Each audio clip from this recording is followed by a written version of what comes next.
వే gold trusted gold buyers మీరు తాకట్టు పెట్టిన బంగారాన్ని విడిపించి ఈ రోజు ఉన్న మార్కెట్ ధరకు కొనబడను. దేశ రాజకీయాల్లో సమీకరణాలు వేగంగా మారుతున్నాయి. బీజేపీ నేతృత్వంలోని ఎన్డీఏ కూటమి చాప కింద నీరుల విపక్షాలను కబళిస్తోంది. నిన్న మొన్నటి వరకు దేశంలో మేమే ప్రధాన ప్రతిపక్షం అనే రేంజ్లో కలరింగ్ ఇచ్చిన నేతలు ఒక్కసారిగా ఫేడ్ అవుట్ అవుతున్నారు. వారికి చెందిన పార్టీలు ముక్కలు కావడమే కాదు, ఏకంగా అధికార బీజేపీ కూటమిలోని ఎన్డీఏలో భాగమవుతున్నాయి. అయితే దేశ రాజకీయాల్లో ఈ సంచలన పరిణామాలు ఎందుకోసం? దేశంలో ఏ రాజకీయ వ్యవస్థ మార్పులకు ఇవి సంకేతం? ఈ పొలిటికల్ డ్రామాలో మోదీ, అమిత్ షా ఎలాంటి పాత్ర పోషిస్తున్నారో ఒకసారి చూద్దాం.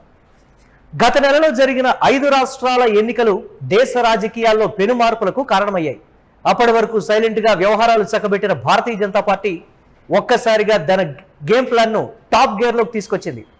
ముఖ్యంగా మోదీ, షా ద్వయం మాస్టర్ ప్లాన్తో విపక్షాలను చెల్లాచెదురు చేయడం మొదలుపెట్టారు.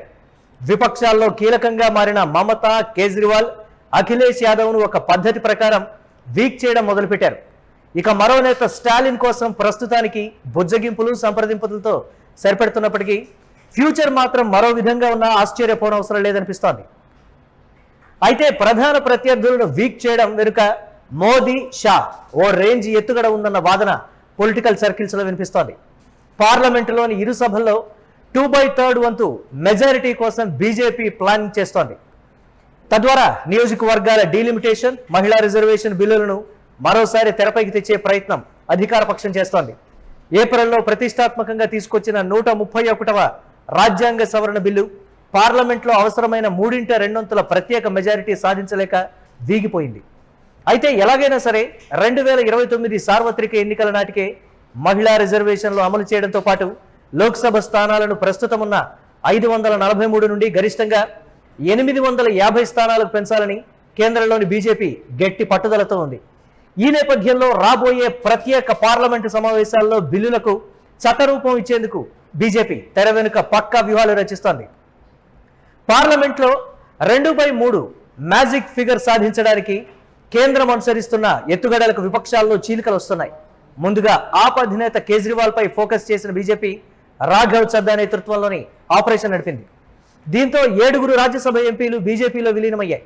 ఇక కోల్కతాలో అధికారం కోల్పోయిన తృణమూల్ నుంచి 20 మంది వేరు కుంపటి పెట్టి తలా తోకా లేని పార్టీ పేరుతో బీజేపీలో విలీనానికి సిద్ధంగా ఉన్నారు. మరోవైపు ఏక్నాథ్ షిండే రూపంలో ఠాక్రేల ఉనికినే ప్రశ్నార్థకం చేసిన బీజేపీ ఇప్పుడున్న 9 మంది ఎంపీలలో 6 వేరు చేసి ఉద్ధవ్ను కోలుకోలేని దెబ్బ కొట్టింది. మరోవైపు సమాజ్వాదీ పార్టీని చీల్చేందుకు కూడా రంగం సిద్ధమవుతోందన్న ప్రచారం జరుగుతోంది. ఆ పార్టీకి లోక్సభలో 37, రాజ్యసభలో 4 ఎంపీల బలం ఉంది. సమాజ్వాదీ పార్టీలో చీలిక ద్వారా పెద్ద సంఖ్యలో ఎంపీలను తమ వైపు తిప్పుకోవడంతో పాటు మరో 6-7 నెలల్లో జరగనున్న యూపీ అసెంబ్లీ ఎన్నికల్లోనూ సత్తా చాటాలన్నది బీజేపీ గేమ్ ప్లాన్. ఇక డిఎంకే చీఫ్ స్టాలిన్ పైన ఎన్డీఏ పెద్దలు ఓ కన్నేసి ఉంచారన్న వాదన కూడా వినిపిస్తోంది. కాంగ్రెస్ విజయ్కి మద్దతు ఇవ్వడంతో రగిలిపోతున్న స్టాలిన్ను ఇప్పటికే ఇండియా కూటమి నుంచి బయటకు వచ్చారు. దీంతో డిఎంకేను ఎన్డీఏ కూటమిలోకి తీసుకురావడానికి ప్రస్తుతానికి సంప్రదింపులు జరుగుతున్నట్లు తెలుస్తోంది. డిఎంకేకు ప్రస్తుతం లోక్సభలో 22 మంది, రాజ్యసభలో 10 మంది సభ్యులు ఉన్నారు. స్టాలిన్ ఎన్డీఏలోకి వస్తే పార్లమెంటులోని ఉభయ సభల్లో 2/3 మెజారిటీ దాటిపోతుంది. అయితే డీలిమిటేషన్ బిల్లును మొదటి నుంచి అడ్డుకున్న స్టాలిన్ ఈ విషయంలో ఎన్డీఏతో చేతులు కలుపుతారా అంటే నో అని అంటున్నారు పొలిటికల్ అనలిస్టులు. ఒకవేళ ఈ లెక్కల్లో తేడా వచ్చినా రాజ్యాంగ సవరణ బిల్లు పాస్ కావడానికి బీజేపీ ప్లాన్ బిని కూడా రెడీగా ఉంచుకున్నట్లు తెలుస్తోంది. ఇందులో భాగంగానే ప్రాంతీయ పార్టీలైన వైఎస్ఆర్ కాంగ్రెస్, బిజు జనతాదళ్ వంటి పార్టీలతో కేంద్ర హోంమంత్రి అమిత్ షా ఇప్పటికే ఏకాభిప్రాయం కోసం చర్చలు జరిపినట్లు ప్రచారం జరుగుతోంది. ఆయా రాష్ట్రాల్లో సీట్ల సంఖ్య 50% పెరగడం ద్వారా మీకే లాభం అంటూ ప్రాంతీయ పార్టీల అధినేతలను ఊరిస్తోంది. ఇక ఇటీవలే జరిగిన ఎన్నికలతో ఎన్డీఏ కూటమి రాజ్యసభలో 2/3 మెజారిటీకి అవసరమైన సంఖ్య 163 చేరువైంది. తాజా ఫలితాలతో రాజ్యసభలో ఎన్డీఏ బలం 150కి చేరింది. మొత్తం 245 మంది సభ్యులు ఉన్న ఈ సభలో 3/2 మెజారిటీ కోసం ఈ కూటమికి ఇంకా 13 సీట్లు అవసరం. జార్ఖండ్లో క్రాస్ ఓటింగ్ కారణంగా ఎన్డీఏ మద్దతున్న స్వతంత్ర అభ్యర్థి పరిమళ్ నత్వాని అనూహ్య విజయం సాధించారు. ఇక మిజోరాంలోని ఏకైక రాజ్యసభ స్థానాన్ని జెడ్పీఎం అభ్యర్థి గెలుపొందారు. వారు కూడా ఎన్డీఏకి మద్దతు ఇవ్వడం లాంఛనంగానే కనిపిస్తోంది. ఇక ఫైనల్గా 2029 సార్వత్రిక ఎన్నికల మ్యాప్ను పూర్తిగా మార్చేసేలా కేంద్ర ప్రభుత్వం డీలిమిటేషన్, మహిళా కోటా బిల్లులను వాడనుంది.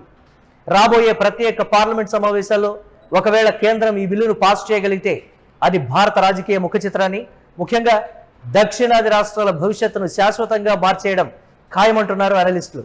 అయితే అంతకన్నా ముందు ఈ చీలికల ముప్పు ప్రాంతీయ పార్టీలకే కాకుండా ప్రధాన ప్రతిపక్షం కాంగ్రెస్కు కూడా ఉందన్న వాదనలు బలంగా వినిపిస్తున్నాయి.